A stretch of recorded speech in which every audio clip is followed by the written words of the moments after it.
Bismillahirrahmanirrahim. Assalamu alaikum students. Chapter number 9, Transport, General Plan of Human Blood Circulatory System, and today we will study about arterial system. जिस तरह से हम लोगों ने arteries, blood vessels, arteries, veins and capillaries के बारे में discuss किया, तो उसमें से हमने आर्टरीज़ का फंक्शन देखा और आर्टरीज़ जो हैं किस तरह से वर्क करती हैं। आर्टीरियल सिस्टम के बारे में हम लोग स्टडी करेंगे।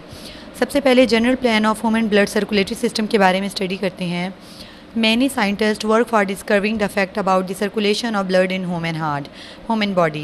ठीक है, इंसान के जिस्म में ब्लड सर्कुलेशन के जो फैक्ट है उसको डिस्कवर करने के लिए बहुत सारे साइंटिस्ट ने काम किया।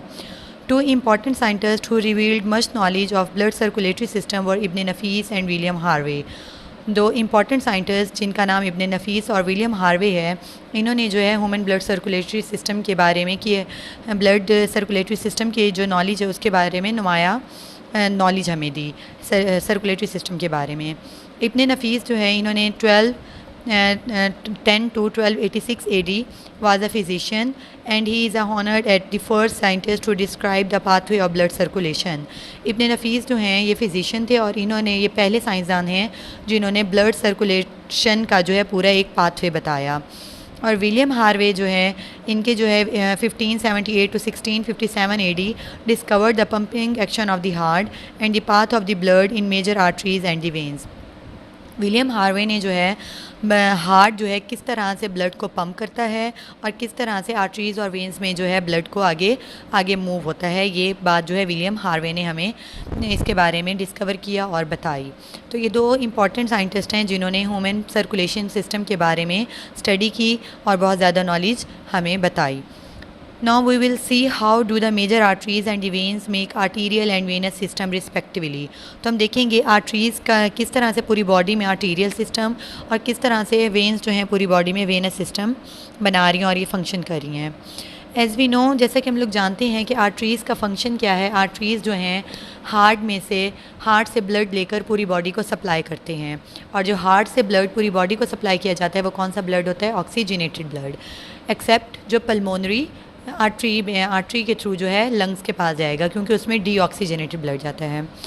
तो पूरी बॉडी के डिफरेंट ऑर्गन्स में हम आर्टीरियल सिस्टम में देखेंगे कि जब एक आर्टरी हार्ट से इमर्ज होती है तो वो वहाँ से हमारी बॉडी के अपर पार्ट और बॉडी के लोअर पार्ट और हमारी पूरी ऑर्गन्स में जो हैं किस तरह से आगे ये डिवाइड होती हैं और ये जाती हैं। स्टूडेंट्स, इसमें जो है बहुत इजी ये इस तरह से है कि हम जो ऑर्गन में जो आर्टरी ऑक्सीजनेटेड ब्लड लेकर जा रही है उस ऑर्गन के से रिलेटेड ही इसका आर्टरी का नेम दिया गया है। तो हम देखेंगे कौन से ऑर्गन में कौन सी आर्टरी जा रही है। Arterial system large pulmonary trunk emerges from right ventricle. जैसा कि हम जानते हैं कि राइट साइड पे डीऑक्सीजनेटेड ब्लड होता है। राइट एट्रियम से जब राइट वेंट्रिकल में डीऑक्सीजनेटेड ब्लड आएगा तो वो आगे कहाँ भेज दिया जाएगा? पल्मोनरी ट्रंक, जो लंग्स की तरफ जो आर्टरी जा रही है उसको हम कहेंगे पल्मोनरी ट्रंक। ठीक है, हार्ट में से एक पल्मोनरी ट्रंक इमर्ज हो रही है जिसमें से राइट वेंट्रिकल में से ब्लड आएगा and divide into right and left pulmonary artery. जब ये हार्ट में से मर्ज हुई तब हमने इसको पल्मोनरी ट्रंक कहा और आगे यही वाली मज़ीद आगे डिवाइड होके right and left pulmonary artery बन गई, यानी एक राइट और एक लेफ़्ट लंग्स की तरफ ये आर्टरी जाएगी। जब ये हार्ट से लंग्स की तरफ जा रही है तो अंडरस्टूड है इसके अंदर कौन सा ब्लड होगा? Which carry the deoxygenated blood to right and left lungs. Got it? Pulmonary trunk heart से इमर्ज होगी, आगे वो लेफ़्ट एंड राइट जो है आर्टरी में डिवाइड होगी और उसमें डीऑक्सीजनेटेड ब्लड होगा जो हार्ट से लंग्स की तरफ जाएगा। अब जो ऑक्सीजनेटेड ब्लड है वो हम जानते हैं कि लेफ़्ट एट्रियम से लेफ़्ट वेंट्रिकल में आता है। तो oxygenated blood leaving the left ventricle of the heart is carried in a large artery aorta. ठीक है, अब वो वाली आर्टरी जो ऑक्सीजनेटेड ब्लड हार्ट से लेकर पूरी बॉडी को सप्लाई करेगी उस मेन को हम क्या कहेंगे? Aorta. It ascends and form an aortic arch. ये जो है आगे एओर्टा जो है इट असेंड्स मीन्स के हमारी बॉडी की अपर पार्ट बुलंद होगी ऊपर की तरफ और क्या बनाएगी? एक एओर्टिक आर्च बनाएगी। स्टूडेंट्स, ये नेम वही हैं, बस आगे ये जिस पार्ट में जा रहे हैं उसके रिलेटेड इनकी ब्रांच जब डिवाइड हो रही है तो इनको नाम दे रहे हैं। एओर्टा जो है जब ऊपर बुलंद होगी ऊपर की तरफ जाएगी तो इसको हम क्या कह रहे हैं? एओर्टिक आर्च बनाएगी। The arch curves left and descend inferiorly into body. ये थोड़ा सा ऊपर जाने के बाद, लेफ्ट साइड पे कर्व होने के बाद फिर ये नीचे डिसेंड यानी नीचे की तरफ मुड़ेगी और आगे पूरी बॉडी को सब ब्लड सप्लाई करेगी। From the upper surface of the aortic arch 3 arteries emerge. अब एओर्टिक आर्च में से जो है 3 आर्टरीज आगे डिवाइड हो रही हैं, which supplies blood to heart, shoulder and arms. जो हमारी बॉडी का अपर पार्ट है वहाँ से एओर्टिक आर्च में आगे मज़ीद 3 ब्रांचेस में डिवाइड हो गई, जिसने हमारे हेड, शोल्डर और आर्म्स को जो है ब्लड सप्लाई किया। एज एओर्टा पासिस डाउन, और जब ये ऊपर वाली बॉडी को ब्लड सप्लाई करने के बाद एओर्टा नीचे की तरफ बॉडी में, नीचे हमारी बॉडी की तरफ मूव करेगी थ्रू थोरेक्स। जब ये हमारे थोरेक्स गले से नीचे की तरफ आएगी तब हम इसको क्या कहेंगे, बिकम डॉर्सल एओर्टा। डॉर्सल, ये अब हमारी बॉडी के डॉर्सल साइड पे जा रही है आर्टरी, तो हम इसको क्या कहेंगे, dorsal aorta. It gives off many branches and the important ones are listed here. अब ये नीचे जब बॉडी की तरफ ये एओर्टा आ जाएगी आगे, ये बहुत सारी ब्रांचेज में डिवाइड हो जाएगी, जो जिस ऑर्गन में ब्लड लेकर जा रहा है उसी से रिलेटेड इसको हम नाम दे देंगे, जिसमें से कुछ लिस्ट ये है। Number 1, intercostal arteries supplied blood to ribs.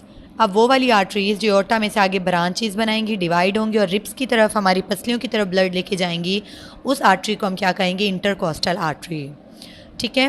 Coeliac artery and superior mesenteric artery supply blood to digestive tract, यानी जो हमारा पूरा डाइजेस्टिव सिस्टम है, हमारी एलिमेंट्री कैनाल, स्टमक वगैरह, उनकी तरफ जो ऑक्सीजनेटेड ब्लड लेकर जा रही हैं, उन आर्टरीज़ को हम क्या कहेंगे, coeliac artery and superior mesenteric artery.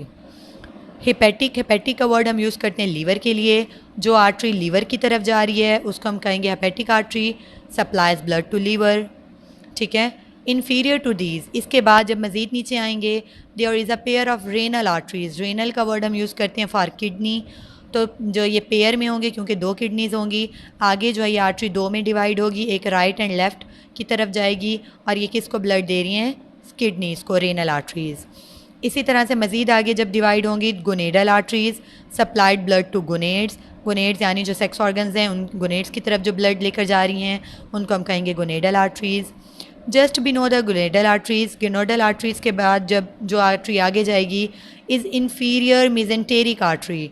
Inferior mesenteric artery अब ये किसको ब्लड दे रही है, which supplies blood to a part of the large intestine and rectum.